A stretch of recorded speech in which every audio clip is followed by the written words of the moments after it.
Assalamualaikum warahmatullahi wabarakatuh. Dan pada hari ini kami daripada kumpulan 4 akan membentangkan satu tajuk yang diberikan, iaitu apakah alasan logik anda untuk memiliki sistem kepercayaan.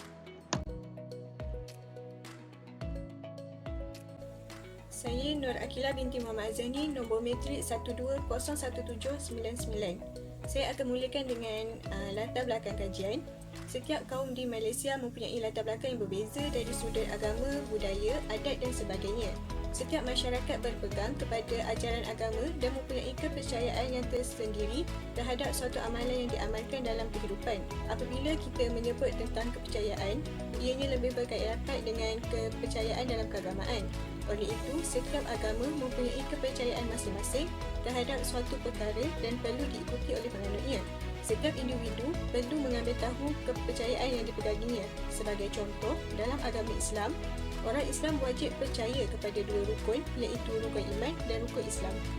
Seperti yang dapat kita lihat, wujudnya kepelbagaian agama di Malaysia menyebabkan kepercayaan kepada Tuhan merupakan prinsip utama dalam rukun negara supaya masyarakat berpegang pada kepercayaan agama masing-masing. Seseorang yang ingin menjalani kehidupan yang harmoni perlulah memiliki sebuah kepercayaan. Ianya juga bertujuan untuk mendidik masyarakat agar menerapkan nilai-nilai yang baik dalam kehidupan dan menjadikan kehidupan manusia lebih teratur. Seterusnya, objektif dan skop kajian. Antara objektif kajian kami, yang pertama, mengenal pasti konsep logik menurut pandangan tokoh-tokoh Islam dan ahli falsafah Barat. Yang kedua, mengenal pasti konsep kepercayaan menurut perspektif Islam dan pemahaman Barat. Yang ketiga, menjelaskan perkaitan logik dengan kepercayaan orang Islam di Malaysia.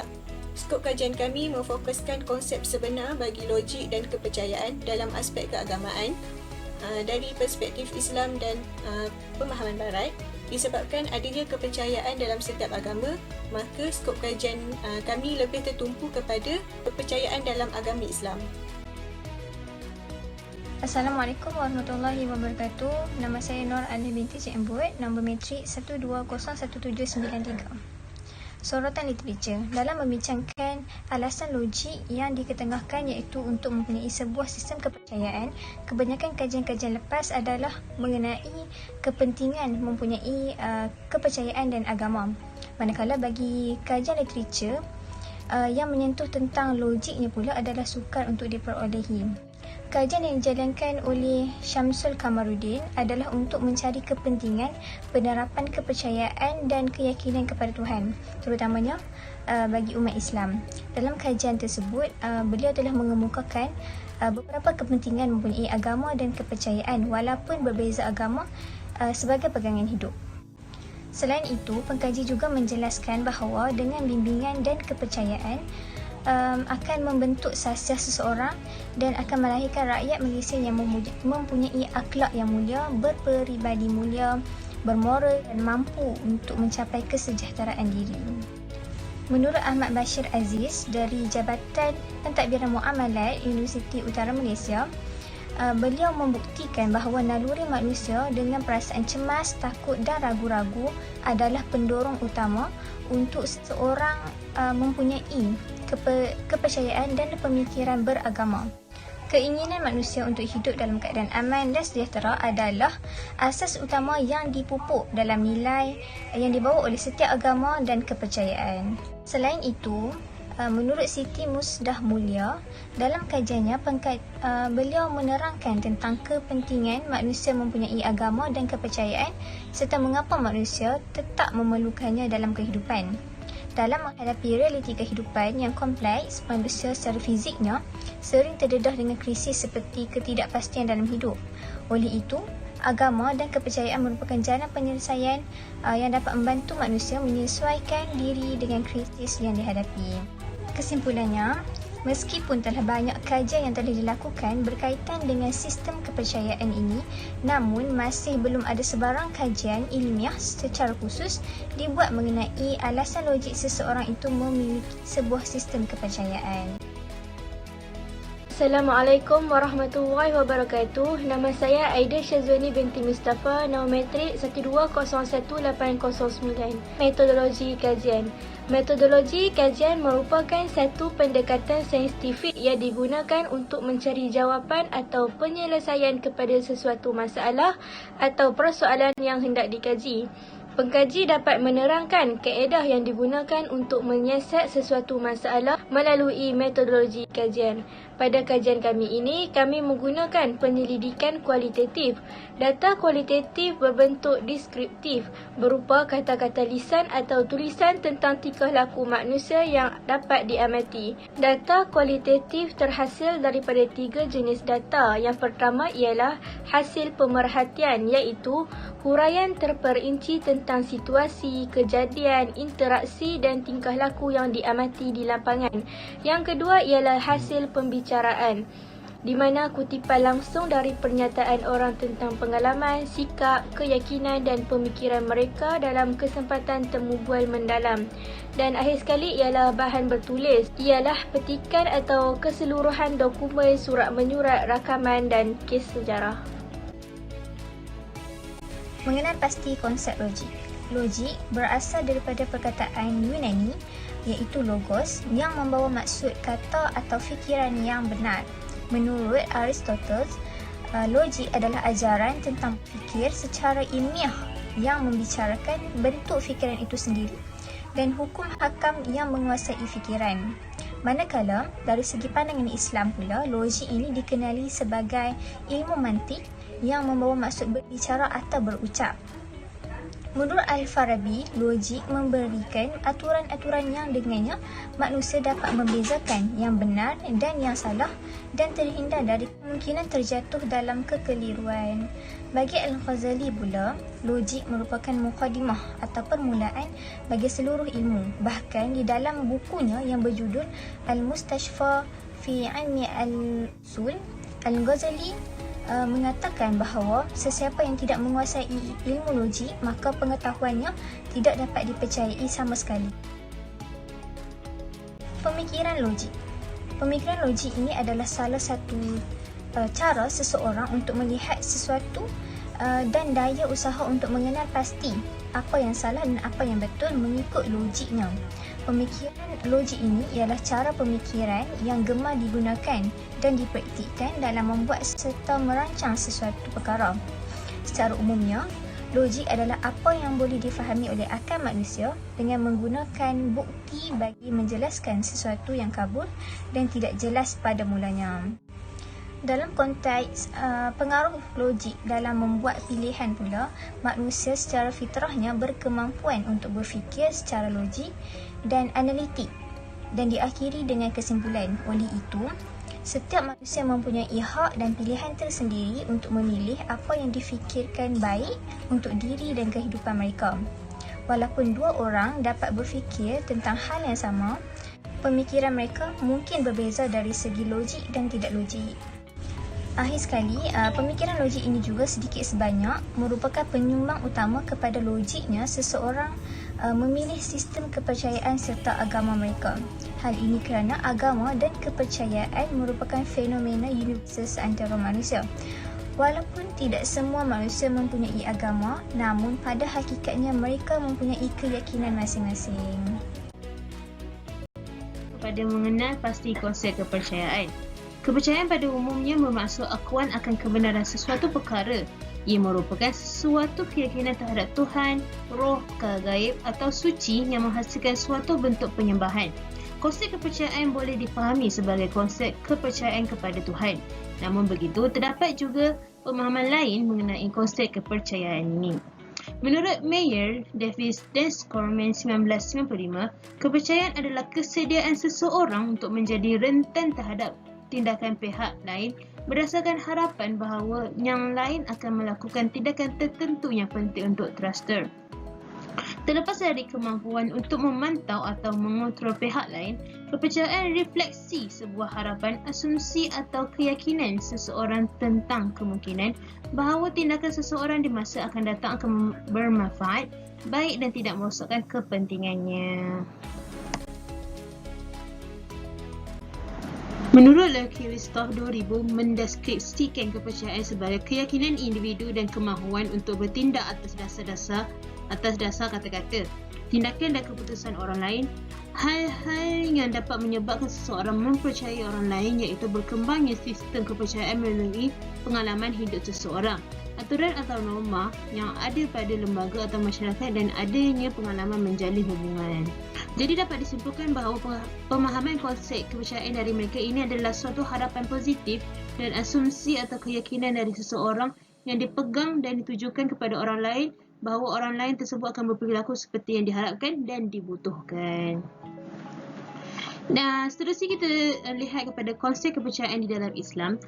Konsep kepercayaan di dalam Islam disebut akidah. Akidah adalah kata dasar dalam bahasa Arab, iaitu aqadah yang membawa maksud simpulan atau perkara yang merujuk kepada sesuatu yang teguh, mantap atau iman yang kuat dan mendalam terhadap Allah dan segala yang terkandung dalam rukun iman dan rukun Islam. Agama Islam mempercayai kesaan Allah yang bermaksud tiada Tuhan selain Allah. Seterusnya, aspek kepercayaan dalam agama Islam. Terdapat 6 aspek kepercayaan yang tertera dalam rukun iman seperti yang dijelaskan oleh Al-Quran dan Sunnah, iaitu yang pertama iaitu beriman kepada Allah Subhanahu wa Ta'ala. Kedua, beriman kepada malaikat dengan mempercayai akan wujudnya ciptaan Allah Subhanahu wa Ta'ala dan tidak pernah menyalahi suatu perintah Allah Subhanahu wa Ta'ala dan melaksanakan apa yang diperintahkan kepada mereka. Ketiga, beriman kepada Rasul, mempercayai akan wujudnya daripada kalangan manusia, ini yang diangkat oleh Allah Subhanahu Wa Taala sebagai utusannya. Seterusnya, keempat, beriman kepada kitab ialah mempercayai bahawa Al-Quran adalah kitab yang diturunkan oleh Allah untuk menjadi panduan kepada kehidupan manusia. Kelima, beriman kepada hari akhirat, meyakini kehidupan di dunia bersifat sementara dan akan musnah apabila berlakunya kiamat. Keenam, beriman kepada qada dan qadar, iaitu mempercayai bahawa apa yang berlaku ke atas diri makhluk sama ada baik atau buruk adalah ketentuan Allah Subhanahu wa Ta'ala. Jadi, kita dapat lihat perbezaan pemahaman barat mengenai konsep kepercayaan dan bagaimana pandangan Islam mendefinisikan konsep kepercayaan tersebut dan menyandarkan kepada kuasa yang Maha Esa, iaitu Allah Subhanahu wa Ta'ala. Oleh itu, kita sebagai manusia yang beragama Islam perlulah berpegang teguh dengan konsep kepercayaan Islam agar sempurna Islam dan iman. Assalamualaikum warahmatullahi wabarakatuh. Nama saya Muhammad Amiruddin Bisukri, nombor metrik 120185. Seterusnya saya ingin menerangkan berkaitan logik dengan kepercayaan orang Islam di Malaysia. Islam adalah satu agama yang syumul, iaitu agama yang menyeluruh dan sempurna. Peredaran zaman yang berlaku amat pantas dan yang berlaku dalam kalangan masyarakat Muslim di seluruh dunia. Bidang pengajian ilmu yang wajib dituntut tidak hanya terbatas kepada ilmu bersifat naqli, iaitu yang bersifat wahyu Allah Subhanahu Wa Taala dan sunnah Rasulullah Sallallahu Alaihi Wasallam. Bahkan harus diperluas kepada ilmu akli yang berpunca daripada ketajaman buah fikiran manusia dalam meneliti dan mengkaji sesuatu. Integrasi antara kedua-dua jemaah ilmu ini ternyata telah mampu mendatangkan maslahah yang besar kepada umat Islam secara keseluruhannya. Salah faham sering berlaku apabila ramai manusia zaman kini yang cuba memisahkan agama daripada agenda kehidupan seharian dan menganggap bahawa Islam hanya agama beribadah dan tidak sesuai bagi tujuan lain. Tanggapan tersebut amatlah salah sama sekali kerana mengikuti prinsip akidah Islamiyah, kita wajiblah mempercayai bahawa setiap bentuk perlakuan insan sama ada berbentuk pekerjaan duniawi maupun ibadah ukhrawiyah. Kesemuanya perlu bersandarkan kepada dalil-dalil syarak yang menyokong akan perkara tersebut. Perkara ini diperbahaskan melalui sumber-sumber utama hukum syarak, iaitu Al-Quran dan As-Sunnah. Al-Quran iaitu kitab suci. Al-Quran sentiasa mendahului pemikiran manusia kerana ianya adalah merupakan wahyu Allah Subhanahu Wa Taala yang tiada keraguan dan tiada terjangkau oleh akal makhluk. Yang kedua ialah As-Sunnah sebagai sumber rujukan kedua bagi syariat Islam, juga tidak pernah terpisah dari pembuktian fakta-fakta sains. Sumber pertama ialah Al-Quran, iaitu sebagai mukjizat teragung yang diturunkan oleh Allah Subhanahu Wa Taala kepada Rasulnya, kitab suci Al-Quran. Al-Quran tidak hanya terbatas kepada anggapan sempit setengah pihak seperti hanya terkandung padanya perintah ibadah, larangan maksiat surah Al-Nabawiyah, bahkan ianya mengandungi apa yang disebut oleh ulama sebagai maklumat, petunjuk atau isyarat mengenai perkara-perkara yang menjadi bidang tumpuan kajian sains. Umpamanya adalah penciptaan planet bumi dan langit, penciptaan manusia yang berpasangan dan berlainan jantina. Penemuan fakta-fakta sains yang ditemui oleh para saintis-saintis barat telah pun lama dinukulkan oleh Allah Subhanahu Wa Taala dalam kitab suci Al-Quran. Hal ini adalah merangkumi bidang perubatan, astronomi, biologi, fizik dan sebagainya.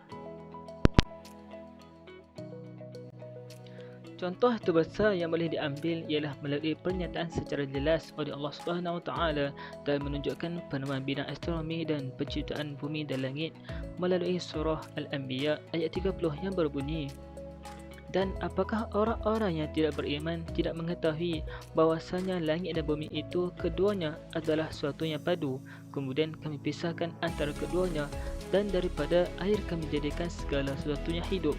Mengapa mereka tidak juga beriman? Di samping itu juga, salah satu penemuan ahli sains barat dalam menyebut teori ledakan besar yang digambarkan melalui model Einstein, iaitu melalui teori ini menyatakan tentang keadaan akhir zaman, semua bahan-bahan di alam semesta akan balik kepada satu pusat yang sama bernama lubang hitam, iaitu black hole. Intibati Al-Quran terlebih dahulu telah menemukan teori tersebut apabila telah disebut dalam ayat suci Al-Quran dalam mengabarkan keadaan langit pada hari kiamat. Ingatlah hari kami menggulung langit seperti menggulung surat catatan, surah Al-Anbiya.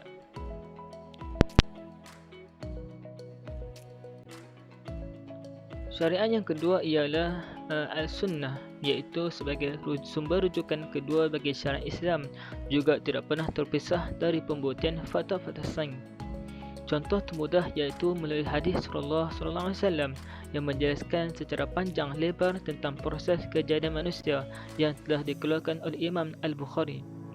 Ulah hadis menjelaskan bahawa selama dalam tempoh 120 hari janin mengalami 3 kali perubahan. Setiap perubahan terjadi dalam 40 hari, iaitu nutfah pada 40 hari pertama, alaqah pada 40 hari kedua, mudghah pada 40 hari ketiga. Selepas genap 120 hari, barulah Allah Subhanahu Wa Taala mengutuskan malaikat untuk meniupkan roh untuk bayi yang berada dalam kandungan ibunya. Kesemua ini sememangnya wujud dalam bidang sains perubatan, cuma yang membezakannya ialah istilah khusus yang digunakan seperti sperma, iaitu nutfah, embrio, alaqah dan fetus mudghah.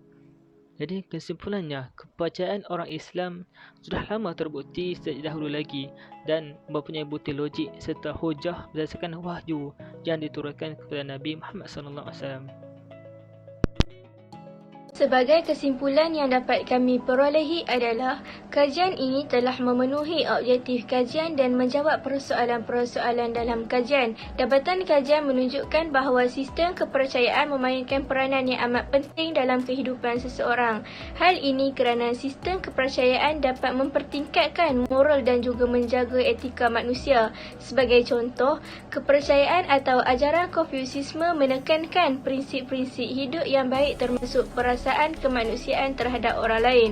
Justru itu, mereka yang berpegang kepada sistem kepercayaan ini secara tidak langsung akan terjaga moral dan etikanya.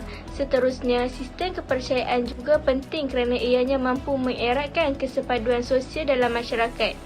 Bagi implikasi pula ialah sistem kepercayaan ini juga penting sebagai mekanisme dalam menyelesaikan sesuatu permasalahan kerana sistem kepercayaan seseorang itu boleh mempengaruhi cara mereka bertindak ketika menghadapi masalah dan cara mereka menyelesaikan masalah tersebut. Antara logik yang lain untuk seseorang itu mempunyai sistem kepercayaan adalah sistem kepercayaan ini dapat membangunkan sebuah tamadun yang unggul melalui sistem kepercayaan yang wujud dalam rukun negara apabila diamati dan diamalkan oleh masyarakat Malaysia khususnya. Antara cadangan bagi alasan logik bagi sistem kepercayaan adalah lebih baik jika suatu kajian yang lebih dekat kepada manusia itu sendiri dijalankan. Misalnya, kajian tersebut boleh dilakukan dengan mengambil kira masyarakat di suatu tempat sebagai responden. Hal ini supaya pada masa hadapan, kita lebih jelas tentang pandangan masyarakat itu sendiri akan kepentingan memiliki sebuah sistem kepercayaan.